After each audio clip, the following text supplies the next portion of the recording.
Chrétien qui est dans les difficultés, qui cherche le secours de Dieu, il est même chose avec un homme pauvre qui dépend de sa femme de galère. De toute façon, cet homme-là, il est fidèle à cette femme-là. Il semble amoureux, il semble fidèle. Il lui promet monts et merveilles quand ça va aller un jour. C'est la même chose ce chrétien-là, il fait avec Dieu. Seigneur, il n'y a que ta volonté. Seigneur, je ne veux vivre que ta volonté. Lui-même, il ne réfléchit plus par lui-même. Il donne son cerveau à Dieu. Que Dieu fasse de lui ce qu'il veut. C'est tout. Tout ce que Dieu veut là. En tout cas, lui, il est partant, il est d'accord. Il est toujours à l'église. Il a le temps pour Dieu. Il a le temps pour prier. Il a le temps pour aller à l'église, balayer l'église, nettoyer l'église. Tout le temps qu'il y a prière à l'église, il y a évangélisation, il est là. Mais Dieu n'a qu'à le bénir. C'est là la vraie vérité va sortir. Dieu n'a qu'à le bénir. Le travail qu'il cherchait là, il n'a qu'à avoir ça.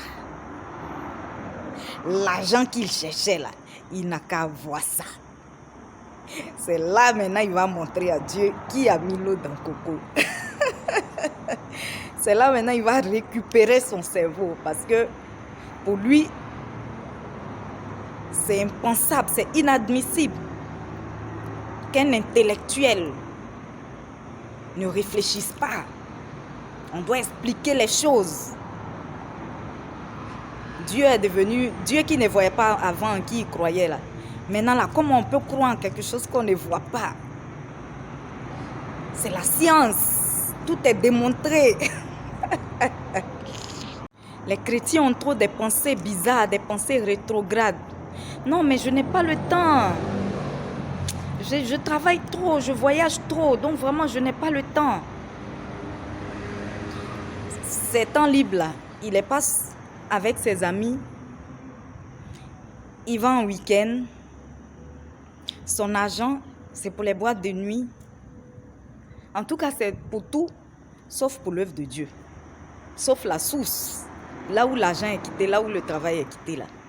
L'argent là, c'est pas pour là-bas. Mais c'est pour toute autre chose du monde. En tout cas, mon frère, ma soeur, si tu te retrouves dans cette situation,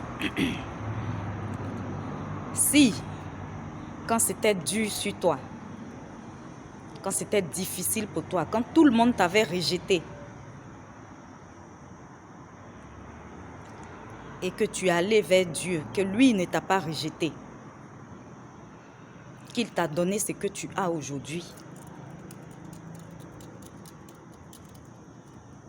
je te prie d'être reconnaissant. On peut ne pas être reconnaissant envers les hommes, hein, et puis on peut avancer, on peut vivre. Et puis il peut ne pas avoir peut-être des conséquences, ou bien les conséquences ne seront pas graves. Mais ne pas être reconnaissant envers Dieu. Conséquence de ça là, est-ce que tu peux supporter ça? Heureusement en tout cas que tous les chrétiens ne sont pas comme ça, voilà. C'est juste une catégorie de personnes, hein. Voilà. La cible, c'est juste une catégorie de personnes. Heureusement que tout le monde n'est pas comme ça et qu'il y a des gens qui sont vraiment reconnaissants jusqu'à la fin, qui sont sincères. Parce que c'est quand tu n'es pas sincère que tu peux te comporter comme ça après.